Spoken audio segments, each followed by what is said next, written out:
Beware, be careful, be prepared. జాగ్రత్తగా ఉండండి, ఏదైనా జరగచ్చు. చాలా జాగ్రత్తగా ఆలోచిస్తూ ఉండండి, జాగ్రత్తగా ఒక కంట కనిపెట్టుకుంటూ ఉండండి. బీ కేర్ఫుల్, ఏం చేసినా జాగ్రత్తతో చేయండి, ఎక్కడికి వెళ్ళినా జాగ్రత్తగా వెళ్ళండి, ఏ ప్రమాదంలో ఏ కష్టంలో పడకుండా జాగ్రత్త పడండి. బీ ప్రిపేర్డ్, ప్రతి దానికి సిద్ధపడండి.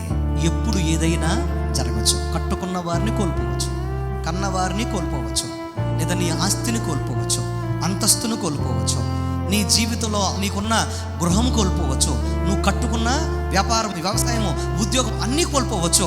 జీవితంలో తారుమారవచ్చు, ఒకేసారిగా ఉన్నవారు లేనివారు అవ్వచ్చు, ఏదైనా జరగవచ్చు. ఇప్పుడు క్షేమంగా సంతోషంగా నవ్విన నువ్వే రేపొద్దున్న ఐసీలో కూడా ఉండొచ్చు. ఏదైనా జరగవచ్చు, సిద్ధంగా ఉండండి. ఆఖరికి దేవుడైనా రావచ్చు. బీ ప్రిపేర్డ్, మీరు సిద్ధంగా ఉండండి. సో జీవితంలో ప్రతిదానికి సిద్ధంగా ఉండాలి. నీ భక్తి, నీ విశ్వాసము, నీ యొక్క భయము నిన్ను ఏం చేస్తుంది తెలుసా? కాపాడుతుంది.